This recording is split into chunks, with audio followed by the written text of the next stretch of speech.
大家好，歡迎再一次嚟到紅茶館。首先咧問一問大家一個非常之有趣嘅問題。假設咧，如果有兩份嘅工作，一份嘅工作咧就老闆就同你講，每一日我俾人工俾你咧就係1000歐元嘅。即係話你做夠30日，咁有幾多錢嘅人工啊？個答案計一計就知啦，就係30000歐元。依份人工正唔正啊？咁當然好正啦嚇。好啦，但係咧另一份工咧，個老闆就同你講，我咧點樣出糧俾你咧？我第一日就會俾你1歐分咁多錢。咁第二日咧就會出幾多錢俾你咧？就2歐分。第三日咧就4歐分，第四日咧就係8歐分，第五日咧就係16歐分。一路計到30日之後，大家估下你有幾多人工？頭先第二個選擇咧就係一路倍增落去嘅。好啦，呢個答案咧，大家一陣間可以計一計嘅。遲啲我先俾個答案大家。今集咧，其實我哋想分享咧，就係原來我哋人喺個腦入邊咧，好多時候咧，我哋對於一啲嘅直接嘅計數咧，即係所謂嘅線性嘅增長嘅數學咧，我哋好多時就容易去理解嘅。但係一牽涉到一啲嘅指數嘅增長啊，甚至一啲所謂嘅幾何嘅增長嘅數學咧，我哋就好難去理解，甚至有一啲嘅人咧係好逃避，唔想去計嘅。因為我哋人嘅腦咧，我之前都講過好多集，人嘅腦其實係好懶於去思考、去諗嘢。我哋好多時一面對一啲比較複雜嘅嘢咧，我哋由於疏於或者懶於去思考咧，就好多時好直接就憑住嗰個直覺就去攞個答案嘅。即係等於頭先開始依個嘅問題，兩份工，一份就好容易計啫，一日就1000歐元。30日之後你出糧咧就30000歐元。但係第二份工咧就唔係咁簡單嘅，因為佢係牽涉到一啲嘅幾何嘅增長嘅。初步睇咧，我諗咧好多嘅人咧，可能包括在有好多嘅而家嘅聽眾啦，我諗你哋會好直覺地咧會覺得梗係第一份工正啦，因為一睇就睇到嘛，30000歐元，即係大概港幣係30成幾多啊？30萬嘅喎一個月，非常之吸引喎。但係第二份工咧，喂，第一日就1歐分，1歐分係好少好少。第二日都係得2歐分，當然第三日4歐分。一路計落去咧，除非你揾計數機計，否則你係唔知道原來第30日你有幾多錢人工嘅。好啦，我講個答案俾大家聽。原來第二份工，如果你撳一撳計數機咧，竟然咧係超過1000萬歐元嘅。大家可唔可以想像到啊？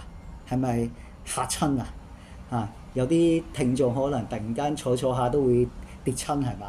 即係估唔到話喺咁驚人嘅。你哋可以自己計一計嘅。好啦，俾個另一個嘅問題大家啦。呢個問題仲誇張。假設揾一張普通嘅紙，一張紙啦嚇，大家知一張紙大概有幾厚㗎啦，即係普通一張紙啦，唔係特別厚，即係普普通通。好啦，試下重複將佢對折50次，大家又估唔估到佢對折咗50次之後，佢嗰個厚度有幾多呢？嗱，呢個嘅問題咧更加之有趣嘅，我相信就好多人一定會答錯嘅，或者應該咁講，想像唔到係咁恐怖、咁誇張、咁大嘅個數目係。好啦，大家想知道答案嘅，當然你去自己計一計嘅。假設啦，一張普通嘅紙嘅厚度係 c 米咁厚啦，即係一個 deci millimeter 咁厚啦。咁啊，原來咧將佢如果對接重複對接50次咧，個答案大家聽清楚啦，真係嚇親大家嘅。原來係1億公里咁厚嘅，重複一次1億公里咁厚。咁大家當然啦，咩叫1億公里啊？可能有啲聽完都冇乜概念啊，咩叫1億公里啊？嗱，如果我純粹講個數字咧，大家可能理解唔到嘅。咁但係如果我同大家講咩叫1億公里咁厚咧，嗰個長度咧就大概由我哋地球到太陽嘅距離。嗱，一咁樣講，大家可唔可以想像到啊？由我哋嘅地球到太陽嘅距離，大家知道太陽距離我哋係非常非常非常非常遙遠，遙遠到我哋好難想像。我哋當然睇到太陽啦，但係大家知太陽係比我哋大好多倍㗎嘛。咁我哋同佢距離其實係非常非常遙遠，即係想像唔到嘅。原來哇，一張紙咁薄，對接50次，竟然個距離可以去到由地球去到太陽嘅距離。嗱，咁如果純粹用我哋一般人嗰個嘅理解，或者我哋嘅感覺或者常識咧，我哋永遠想像唔到原來呢個嘅幾何嘅增長咧，或者叫做指數嘅增長咧，係咁驚人嘅嚇。咁我哋喺日常嘅生活裏邊咧，好多時候咧都會出現一啲嘅幾何嘅增長嘅，譬如一個最同我哋生活上息息相關嘅一件事啦，大家都知道呢個世界係由古至今都係有呢個嘅物價嗰個通脹啊嚇。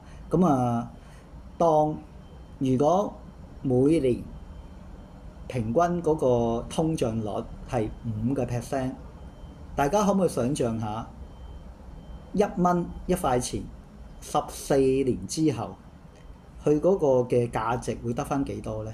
如果根據呢個嘅通脹率5%每年嘅增長通脹，咁個答案咧，原來咧1蚊經過14年之後咧，佢嗰個價值就得返大概咧5毫子嘅啫。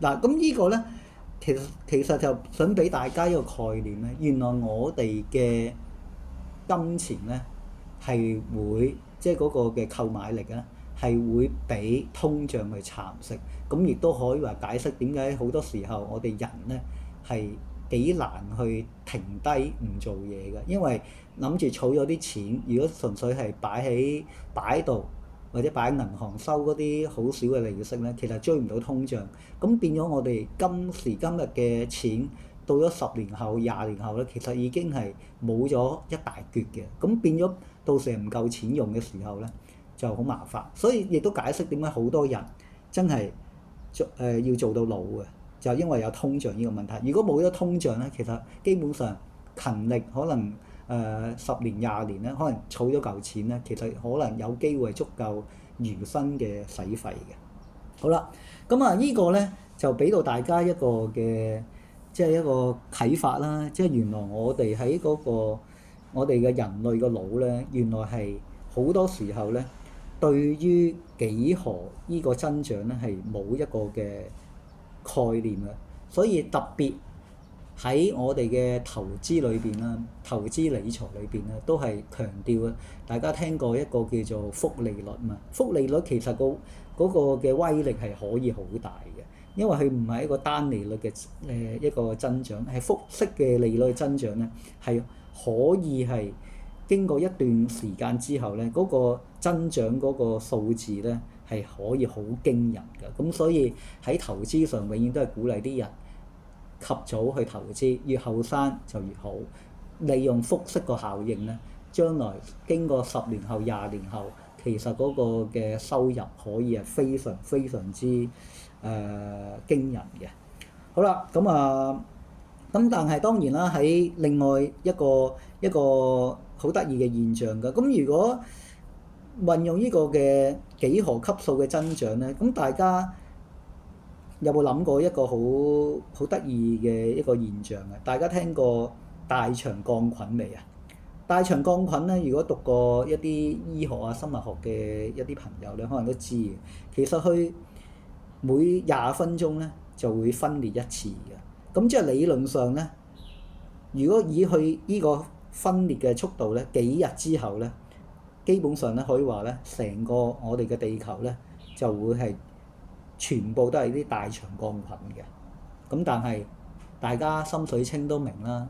如果真係咁嘅話，我哋人類係生存唔到喺地球嘅。咁即係話，實際上大腸桿菌係冇可能係不斷咁樣去分裂而遍佈我哋成個地球。咁大家又唔知會諗到咧？咦，點解？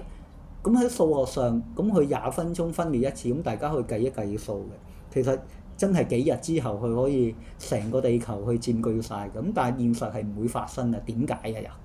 又嗱，個原因就係因為當啲大腸桿菌一路多嘅時候咧，佢需要嘅氧氣就會越多啦，佢嘅糖分需要越多。但係當越多嘅時候咧，根本係地球上冇足夠嗰個嘅氧氣嗰個糖分咧供應到俾佢，咁佢自然咧就會停止咗嗰個嘅增長嘅，甚至佢哋本身會自己因為內部嘅競爭咧就會死亡嘅。咁所以喺實際上係唔會令到大腸桿菌咧係無止境咁樣去生長而遍佈全個地球嘅。